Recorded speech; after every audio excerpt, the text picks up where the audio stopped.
Welcome to the channel, guys. I'm Kelly with Patriot Prepper. This is the Prepper Intel Report.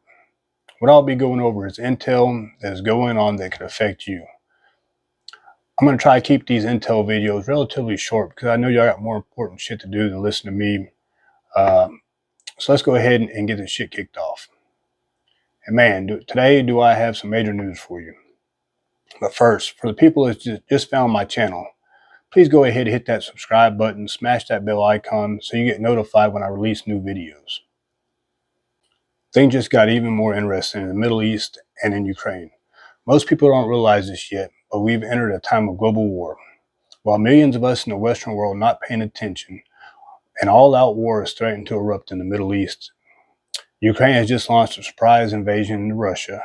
Needless to say, seeing Ukrainian troops come pouring across Russia's lightly defended border in the Kursk region came to quite a shock to Vladimir Putin and his generals. The Ukrainians have decided to make things to the next level, and the Russians are beyond angry. Meanwhile, Israel is bracing for a large-scale Iranian attack that could happen at any point. Sadly, it appears that an attack is still coming. The Israel Defense Minister Gallant is warning that Iran and Hezbollah are threatening to harm them in a way they have not done in the past. So what does that mean? Y'all tell me what y'all think in the comments. If there is an attack, it will most certainly be worse than what they witnessed the last go-round. For the moment, however, the Iranians seem to be enjoying keeping everyone in suspense. There has been reports of missile launchers being moved into positions, but that could just be part of all their mind games. Who knows? I do know the U.S. is certainly not taking any chances. The U.S. is preparing for Iran or its proxies attack Israel as soon as this week, according to the White House National Security spokesman John Kirby. He has confirmed Monday that the U.S. is increasing its military presence in the region and said that President Joe Biden has talked with European allies about support for Israel. If the Iranians attack, the U.S. will defend Israel. So guys, y'all know what that means, right? The U.S. in another war. A guided missile sub is being deployed in the Middle East, and the USS Abraham Lincoln Aircraft Strike Group has been ordered to sail more quickly to the area. So they're needing to get there pretty damn quick. Meanwhile, the war in Ukraine has taken an unexpected turn. The Ukrainians have been slowly but surely losing ground in eastern Ukraine, and so they decided to do something dramatic and change the momentum of the war. Nobody expected the Ukrainians to invade Russian territory, and so the Russians was completely surprised when it actually happened. Ukraine's shock incursion across the Russian border into Kursk may force important strategic decisions on Moscow as President Vladimir Putin troops are taken as prisoner of war and the supply lines are threatened. So President Vladimir Putin ordered his army on Monday to dislodge Ukrainian troops who have entered the Russian territory, as authorities said more than 120,000 people has been evacuated from the fighting. Kyiv launched a surprise offensive into Russia's western Kursk region last Tuesday, capturing more than 24 settlements in the most significant cross-border attack on Russia's soil since World War II. So Ukraine pushed forward about another mile, bringing the total Russian territory now under its control to some 1,150 square kilometers, or roughly 444 square miles. And then also, Ukrainian special forces captured more than 100 Russian soldiers in the Kursk region, Free Radio Europe reported. So why did they do this? Well, personally, my opinion is that Ukrainians are trying to get the Russians to become so angry that they'll decide to use tactical nuclear weapons. If Russia uses tactical nuclear weapons, NATO will be forced to intervene, and then we'll have a nightmare scenario on our hands. All the chess pieces are moving into position. It won't be too long before we witness a global chaos on a grand scale. Now, I'm not saying this is going to be World War III and nuclear war is about to start, but what I am saying is this is something we need to be paying attention to ensure that we prepare if shit goes sideways. Make sure that you have all your preps in order for the possibility of cyber attacks and possible terrorist attacks. So next we're going to be talking about the mpox, right? So how did mpox become a global emergency? and what's next. The virus is evolving, and the newest version spreads more often through heterosexual populations.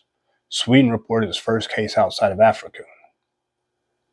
Faced once again with rapidly spreading epidemic of mpox, the World Health Organization on Wednesday declared a global health emergency. The last time the WHO made this call was in 2022 when the disease was still called monkeypox. Ultimately, the outbreak affected nearly 100,000 people worldwide, primarily gays and bisexual men, including more than 32,000 in the United States. Primary symptoms included sore assholes and salty taste in the mouth. sorry, that's a bad joke. Moving on. So the World Health Organization decided it was time to prompt by escalating crisis of mpox concentrated in the Democratic Republic of Congo. It recently spread to a dozen other African countries. If it's not contained, the virus again may rampage all over the world, experts warn. On Thursday, Sweden reported its first case of the deadlier form of mpox outside of Africa in a person who had traveled to the continent. Occasionally, imported cases like the current one may continue to occur, the country's public health agency warned. Congo alone has reported 15,600 cases of mpox, with 537 deaths, most of them among children under the age of 15, indicating that the nature of the disease and its mode of spread may have been changed. So here's what we know. This is a different version of the mpox virus. Mpox is a close relative to the smallpox virus. There are two main types, Clade 1, the version that is dominant in Congo, and Clade 2, a form of which caused the 2022 global outbreak. A clade is a genetically and clinically distinct group of viruses, okay? So Clade 1 mpox is generally thought to cause more severe illness and have much more higher mortality rate, which is one of the reasons why the World Health Organization is sounding alarm now. Officials hope to contain this outbreak before it spreads to other continents. The infection may resemble an ordinary respiratory illness at first, but blooms into a raised rash in the mouth, hands, feet, or genital areas. The virus spreads mainly through close contact directly with the skin or fluids of an infected person, or with contaminated bed linens or other items.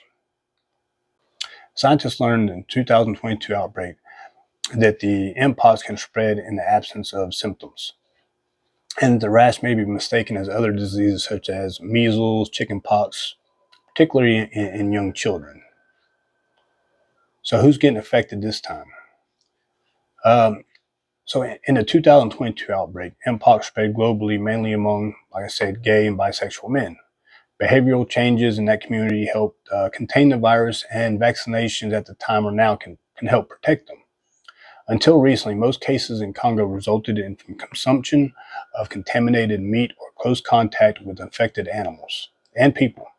But last year, scientists discovered a new subtype of mpox, Clade 1b, which appears to spread from person to person primarily through heterosexual transmission. Most cases have been observed in prostitutes, truckers, and other transition workers. Sex is probably the primary driver, and then secondary is close contact and households, says Dr. Jay Verma, the Chief Medical Officer at Sigma Technologies, which includes manufacturers of the vaccine Tevromat. I don't know, it's a drug to treat the mpox infection, right? So as well as many other infections, most people with healthy immune systems are unlikely to become severely ill with mpox. Those who have a weakened immune system, such as including those living with HIV, are at the highest risk of severe illness or death.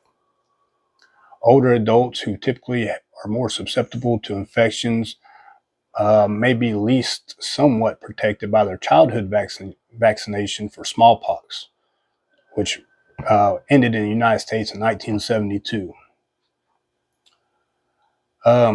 Most other deaths in Congo have been children under 15, perhaps because their health may already been compromised or by poor medical care, malnutrition, and many other pathogens they may face. So has the outbreak spread to the United States or Europe? Many countries worldwide, including the United States, have seen patients with the Clade 2B mpox, the version that caused the 2022 outbreak. So far this year, there has been about 740 cases of mpox in the United States. That's more than double the number of this time last year, according to the Centers for Disease Control and Prevention. Just one case of the more severe Clade 1 infection has been reported in Europe, in Sweden. This person has traveled to Africa. Other so-called imported cases seem likely, but experts tend to worry more about community transmission. I don't think right now, as Americans, we need to be too concerned with this, but what this is telling us, we do need to stay vigilant, says Dr. Trish Pearl, the infectious disease physician at UT Southwest Medical Center. But previous epidemics, including mpox, illustrated that the uncontrolled outbreak anywhere in the world may eventually turn up everywhere, Dr. Verma said. Since December, the CDC has twice warned clinicals and the general public to remain alert for signs of mpox. I really think it's only a matter of time before North America and Europe start to see cases, he said, referring to the deadlier viral subtype. Unless we invest in disease control everywhere, we're going to remain always at high risk. All right, guys, right there, that might be a hint for us to start looking for upcoming lockdowns, restrictions like we see maybe with the last pandemic, which I hope not, especially not mentioned shutting down all the small businesses again. Is the U.S. prepared for another bout with mpox? Yes and no.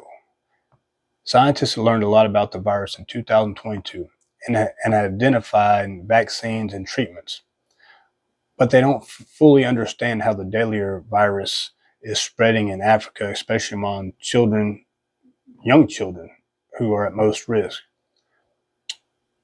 So they're saying it mainly gets transmitted by sex, but yet now it's mainly affecting young children. So it's kind of like saying they really don't know what the hell they're talking about, right?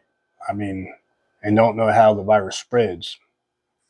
I don't want to blow the panic alarm just yet, but what I will say, I wouldn't be hugging on strangers, right?